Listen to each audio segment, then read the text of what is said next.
మనకు బైబిల్ చదవడం ఇష్టం ఉండదు, నీతి సూత్రాలు వినడం ఇష్టం ఉండదు, ప్రార్థన చేసుకోవడం ఇష్టం ఉండదు. చాలామందికి తెల్లవారు లేవగానే టీ కంటే ముందు బెడ్ టీకి ముందు పత్రిక చదివితే కానీ మనశ్శాంతి ఉండదు. న్యూస్ అవి ఏంటనుకున్నారు? Fake news.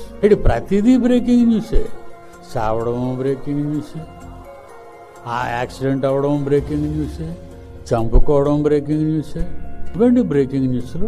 మనుష్యులందరి పాపాల కొరకు తన ప్రాణాన్ని సిలువలో పెట్టి తన రక్తమంతా కార్చి మరణించి